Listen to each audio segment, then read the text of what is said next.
திராவிட முன்னேற்றக் கழக சட்டத்திட்ட குழு தலைவராக மாநிலங்களவை உறுப்பினர் எஸ். கல்யாணசுந்தரம் அவர்களை தேர்வு செய்த கழகத் தலைவர் மாண்புமிகு தமிழக முதல்வர் அவர்களுக்கும் துணை முதல்வர் அவர்களுக்கும் நன்றி. அம்மாசத்திரம் கே. குணாநிதி டிஎம்இ குணாலிசர்ஸ் அயலக அணி மாவட்ட அமைப்பாளர் முனைவர் ஏ. எஸ். மூர்த்தி, தஞ்சை வடக்கு மாவட்ட அமைப்பு சாரா ஓட்டுநர் அணி அமைப்பாளர் VNR லட்சுமணன்.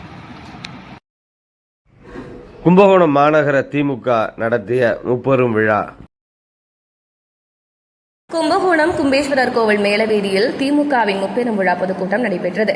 மாநகர அவைத் தலைவர் வாசுதேவன் வரவேற்புரையாற்றினார். மாநகராட்சி துணை மேயர், மாநகர செயலாளர் சூபர் தமிழழகன் அவர்கள் தலைமையில் தஞ்சை வடக்கு மாவட்ட பொறுப்பாளர், கும்பகோணம் சட்டமன்ற உறுப்பினர் சாக்கோட்டை க. அன்பழகன், மாநிலங்களவை உறுப்பினர் சு. கல்யாணசுந்தரம், முன்னாள் மயிலாடுதுறை பாராளுமன்ற உறுப்பினர் சே. ராமலிங்கம் ஆகியோர் முன்னிலையில் நடைபெற்றது. திமுக அமைப்பு செயலாளர் RS பாரதி, கழக சட்டத்துறை இணை செயலாளர் சூர்யா வெற்றி கொண்டான் ஆகியோர் சிறப்புரையாற்றினர்.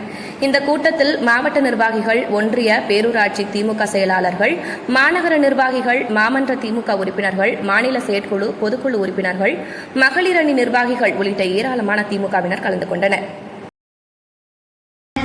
கலந்து கொள்கிறார். அரசு விழா மேடையிலே அனைத்து தலைவர்களுக்கும் நாற்காலி போடப்பட்டிருக்கிறார்களே, இதன் உள்நோக்கம் என்ன என்று கேட்டபோது, ஆமாம், ONGC நிறுவனத்தின் சார்பில் இங்கே ஹைட்ரோ கார்பன் மீத்தேன்.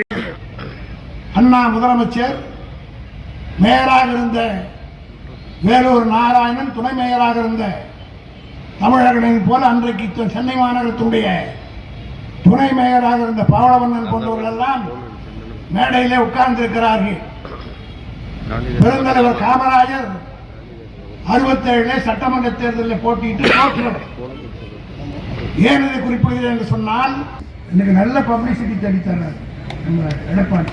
போற பற்றி இடத்துல எல்லாம் என்னை பற்றி பேசுகிறார். அப்படி பேசுகிற போது